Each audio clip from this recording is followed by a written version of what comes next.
Hello guys, good morning. Bihar में graduation का number 1 channel आप सभी स्टूडेंट का स्वागत करता है। आप सब कैसे हो? आशा है कि आप सब ठीक ठाक होंगे। काफ़ी बच्चों का कमेंट आ रहा था, सर बीए पार्ट 2 की जो एग्ज़ाम हो आने वाली है उसका तैयारी बिल्कुल ना के बराबर है। तो दोस्तों आप घबराए नहीं, मैं वही प्रश्न लेके आता हूँ हर एक साल जो आपके एग्ज़ाम में 100% पूछे जाते हैं। अगर आप हमारे से बीए पार्ट 1 पढ़े होंगे तो आपको पता ही होगा हम जो गेस करते हैं उसमें से कितना प्रश्न पूछे जाते हैं। दोस्तों आपको हम बता दें, बीए पार्ट 1 हो, अभी एग्ज़ाम चल रहा है, या फिर बीए पार्ट 2 इसके पहले वाला एग्ज़ाम हो, या फिर बीए पार्ट 3, हम 10 प्रश्न बताते हैं, उसमें से 7 से 8 प्रश्न अवश्य ही एग्ज़ाम में पूछे जाते हैं दोस्तों। तो दोस्तों आज हम आपके लिए वो टॉप 10 वीवीआई क्वेश्चन तैयार करके लाए हुए हैं जो एग्ज़ाम की दृष्टि से काफ़ी ही महत्वपूर्ण है। ठीक है, तो आज का वीडियो काफ़ी ही मज़ेदार और धमाकेदार होने वाला है। दोस्तों चलते हैं अपने प्रश्न पत्र संख्या की तरफ, लेकिन उससे बढ़ने से पहले आपको हम उसका कुछ सिलेबस बताना चाहते हैं। दोस्तों आपके एग्ज़ाम में जो प्रश्न पूछे जाएंगे, कितने प्रश्न पूछे जाएंगे? टोटल 10, लेकिन आपको 10 प्रश्नों का जवाब नहीं देना है। मात्र आपको कितना प्रश्नों का जवाब देना है? मात्र आपको 5 प्रश्नों का ही आपको जवाब देना है।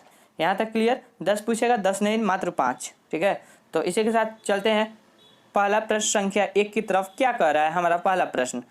आइए देखते हैं। ये रहा हमारा टॉप 10 वीवीआई क्वेश्चन का पहला प्रश्न। इसको हम थोड़ा कलर चेंज कर देते हैं ताकि आपको देखने में आसानी हो। मुगल कालीन इतिहास की जानकारी के साहित्यिक स्रोतों का वर्णन कीजिए। यानी मुगल इतिहास की जो जानकारी है उसके साहित्यिक स्रोत के बारे में आपको बताना है। दोस्तों मैं ये जो भी क्वेश्चन बता रहा हूँ, बिहार के आप किसी भी यूनिवर्सिटी के स्टूडेंट हो, या पाटलिपुत्रा यूनिवर्सिटी हो, या फिर मुजफ्फरपुर यूनिवर्सिटी हो, या फिर पूर्णिया यूनिवर्सिटी हो, किसी भी यूनिवर्सिटी, पूरा बिहार का जो यूनिवर्सिटी है उसका सिलेबस एक ही है। तो दोस्तों ये नहीं सोचिएगा हम दूसरा कॉलेज यूनिवर्सिटी के हैं तो ये वीडियो हमारे लिए नहीं है। ये पूरे बिहार में जितने भी यूनिवर्सिटी हैं ये सारी यूनिवर्सिटी के लिए है। ठीक है दोस्तों, यहाँ तक क्लियर? और मैं जो भी प्रश्न बता रहा हूँ आप उसे अपने नोटबुक यानी कॉपी में उसको लिख लीजिएगा। ठीक है, वैसे मैं तो टेलीग्राम में प्रोवाइड करा ही देता हूँ, लेकिन फिर भी आप लिख लीजिएगा तो आपको याद करने में आपको आसानी होगा उत्तर को। ठीक है, यानी आंसर को। ठीक है, पहला क्वेश्चन ये हमारा ये हो गया। या फिर आपसे अथवा में ये भी पूछ सकता है, देखिए ये ग्रेजुएशन है, क्वेश्चन एक ही रहता है, बस थोड़ा सा घुमा देता है। ठीक है, और बात जो बच्चे हैं काफ़ी कंफ्यूज हो जाते हैं, तो आपको कंफ्यूज नहीं होना है।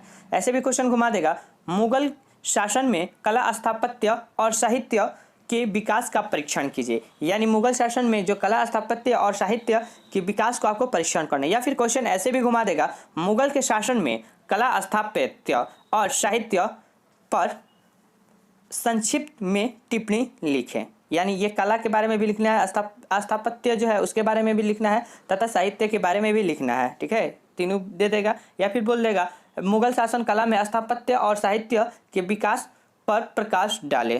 ठीक है, क्वेश्चन घुमा देगा, लेकिन आप ऑल इन चॉइस से पढ़ रहे हैं, आपको एग्जाम में हल्का सा भी कठिनाइयों का सामना नहीं करना पड़ेगा दोस्तों, ये 100% हमारा दावा है।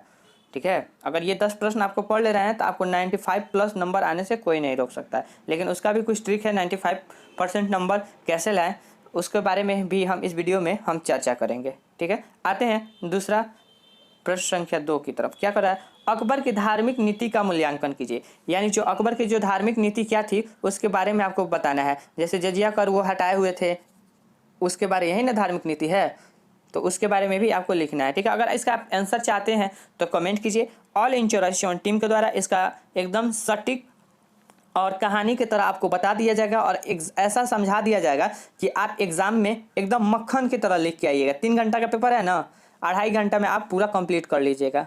ऐसा हम लोग आपको आंसर प्रोवाइड करा देंगे। तो अगर आपकी आवश्यकता है तो आप कमेंट कीजिए, ऑल इंश्योरेंस टीम के द्वारा इसका आंसर भी आपको प्रोवाइड करा दिया जाएगा। ठीक है, अगला प्रश्न देखते हैं क्या कहता है।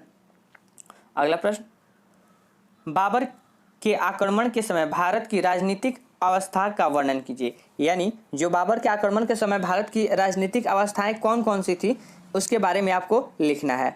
ठीक है, या फिर ऐसे भी क्वेश्चन बोल देगा आपसे, अथवा में ये भी क्वेश्चन कर सकता है, या फिर ऐसे भी क्वेश्चन आपसे बोल देगा कि हमारा कहाँ गया, ये रहा हमारा क्वेश्चन, मुगल शासन की स्थापना में बाबर की भूमिका की विवेचना कीजिए। यानी जो मुगल शासन की स्थापना जो किए थे बाबर जी, तो उनकी आपको भूमिका क्या थी उनकी, उसके बारे में आपको बताना है। ठीक है दोस्तों, यहाँ तक क्लियर? अगला प्रश्न देखते हैं, प्रश्न संख्या 4 क्या कह रहा है हमारा प्रश्न संख्या 4, आइए देखते हैं।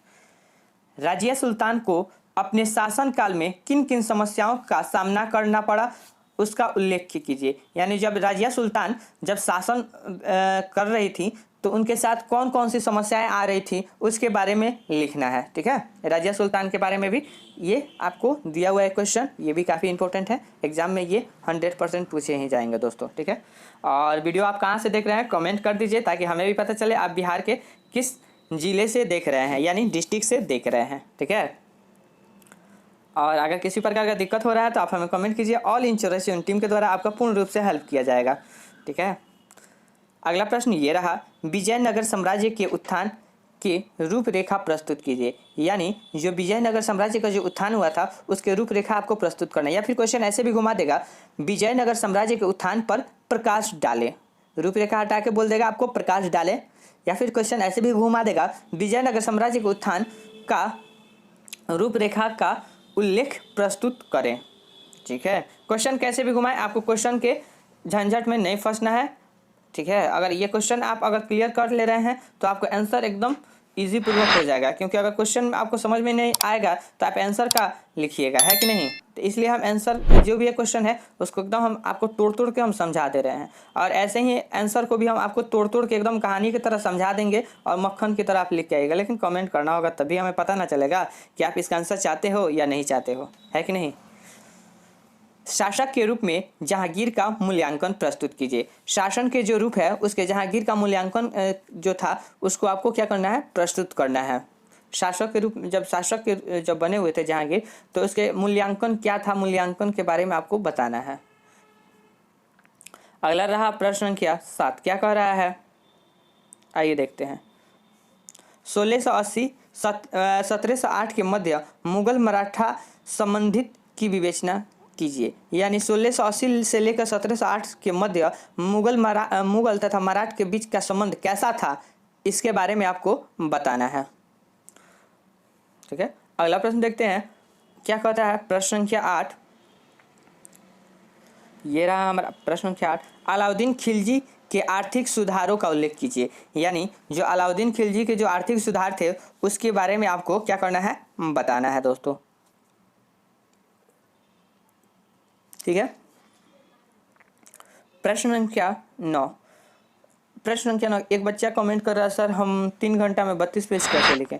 दोस्तों अगर आपको 3 घंटा में 32 पेज लिखना है तो आपको हम बता दें, आपको पूरा कॉन्सेप्ट के साथ आपको आंसर याद होना चाहिए। दूसरी बात ये, आंसर तो याद होना चाहिए, दूसरी बात ये कि हम जो भी टॉप 10 वीवीआई क्वेश्चन बता रहे हैं उसको आप 6 से 7 प्रश्न अपने गेस्ट पेपर में से या फिर हम PDF जो प्रोवाइड कराएंगे आपको उसमें से आप उसे देख के लिखिए।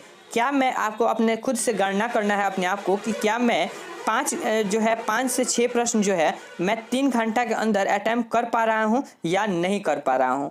अगर ज़्यादा टाइम लग रहा है तो आप उसे बार बार लिखिए, सुबह और शाम 2 बार लिखिए, आपका स्पीड 1 सप्ताह के अंदर आपका स्पीड कवर हो जाएगा। यानी 3 घंटा में आपका 32 पेज कंप्लीट हो जाएगा। थोड़ा सा टफ है, लेकिन अगर थोड़ा सा अगर आप मेहनत कर देते हैं तो आप ग्रेजुएशन के एग्जाम में अच्छा नहीं बल्कि बहुत अच्छा परफॉर्मेंस कर सकते हैं और 95+ नंबर आने से कोई नहीं रोक सकता है। ठीक है, अगला वीडियो पेपर 4 का जब मैं बनाऊंगा तो आपको हम उसमें बताऊंगा पेपर कैसे लिखा जाता है।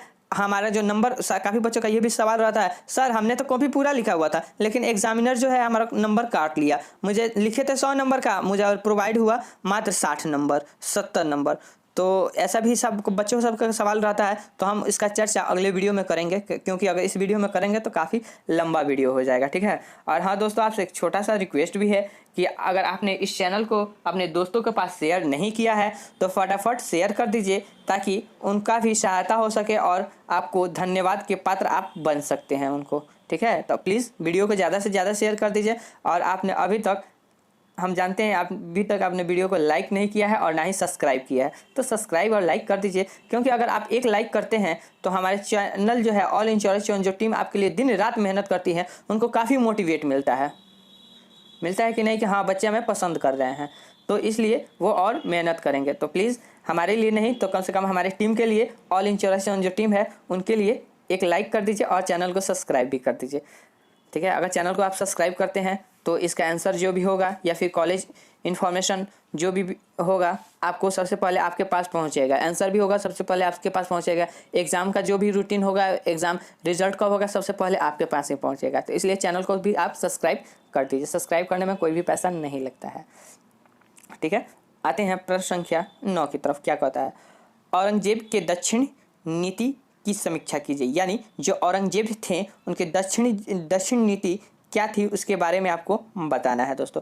आते हैं प्रश्न संख्या 10 की तरफ। क्या कहता है 10, आइए देखते हैं। 1757 ईस्वी तक बंगाल में ब्रिटिश शक्ति के विकास की विवेचना करें। यानी जो 1757 ईस्वी तक बंगाल में जो ब्रिटिश शक्ति का विकास हुआ था उसके बारे में आपको क्या करना है, बताना है। आते हैं प्रश्न संख्या 11। देखिए इसमें 2 प्रश्न इसलिए बढ़ाया गया है क्योंकि एग्ज़ाम में जो है पैटर्न कुछ थोड़ा ये कर दिया है, चेंजिंग हुआ है, इसलिए आपको 12 क्वेश्चन दिया जा रहा है। वैसे भी आपको ये जो है आपको प्रश्न आपको याद करा दिया जाएगा, ठीक है। आते हैं, ये रहा हमारा 11 नंबर प्रश्न। मध्यकालीन भारतीय इतिहास के स्रोतों की विवेचना कीजिए। यानी जो मध्यकालीन के इतिहास थे उसके बारे में आपको बताना है। और ये रहा हमारा आखिरी और अंतिम प्रश्न। बलबन की उपलब्धियों पर प्रकाश डालें। यानी बलबन की कौन कौन सी उपलब्धियां थी उसको आपके प्रकाश डालना है। तो इसी के साथ होता है वीडियो समाप्त। मिलते हैं अगले वीडियो में, तब तक के लिए देखते रहिए ऑल इन 84। अगर किसी भी प्रकार का दिक्कत हो रहा है कमेंट कीजिए, ऑल इन 84 आपको टीम पूर्ण रूप से हेल्प किया जाएगा। और हाँ दोस्तों, आपको हम बता दें हमारे जो चैनल पर है सब्सिडरी और जो भी ऑनर्स पेपर है, ऑल ऑनर्स पेपर अपलोड हो चुका है, आप जाके देख सकते हैं। अगर नहीं मिल रहा है तो कमेंट कीजिए, ऑल इन 84 आपको कमेंट के माध्यम से आपको लिंक प्रोवाइड करा दिया जाएगा और आप आसानी से उसका जो VVI क्वेश्चन है आप देख सकते हैं, ठीक है। तो इसी के साथ होता है वीडियो समाप्त। मिलते हैं अगले वीडियो में। Take care, bye, best of luck, अच्छा से एग्जाम दे के आइए।